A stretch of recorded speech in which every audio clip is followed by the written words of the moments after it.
What's going on, guys? Sean here, and I thought I'd give you guys a little bit of an update video on the world's toughest powdered stainless steel. So here we have it. You know, I made the video actually at the end of summer, and I said that the project would be done by the end of fall, but, you know, life happens, kind of lost a little bit of motivation for it, and to keep it real, I mean, this costs money out of my own pocket, and I'd rather just spend the money on other stuff, but, you know, I said I was going to do it, so here I am. I better just kind of follow through on some of it at least. And so I got these blanks cut out of the steel. I've got some coupons here. All this stuff will be heat treated together. It's going to set me back about $100 just to get these guys heat treated. And, you know, it's going to take a few weeks to get them back too.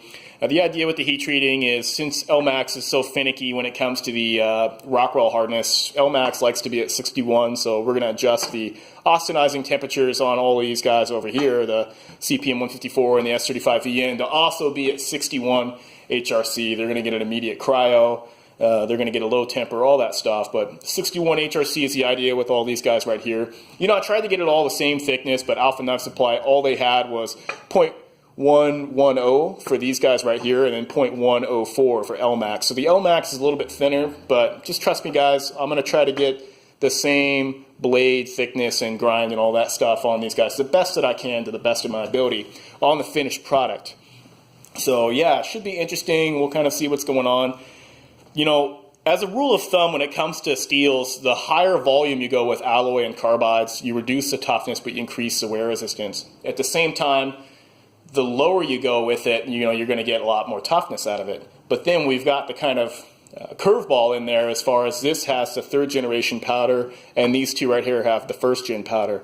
So that's kind of where this curiosity comes from as far as what is the toughest. And I've argued a ton with other people as far as, like, you know, I believe that the lower alloy content of CPM 154, it doesn't matter that we have third gen here, but that with the first gen here, it's still going to be tougher. But people are relentless about saying Elmax is the toughest ever, and they'll send me videos and stuff, and especially those goofy first edge Navy SEAL knives that are like so freaking thick that it doesn't matter what steel they use, it's going to be tough.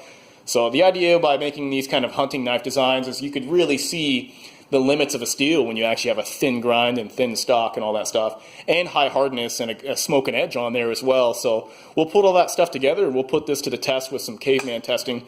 The idea with the coupons is I was going to get these heat treated as well and get these sent out to a laboratory for imaging, x-ray diffraction, stuff like that. But man, I don't have the money for that. So I'll have that stuff on standby, but I don't think I'm going to follow through with the coupon stuff. Sorry guys, I'd rather just spend the money on other stuff. I'd rather just go out and eat with family and you know, stuff like that. I'm not really interested in the coupon stuff.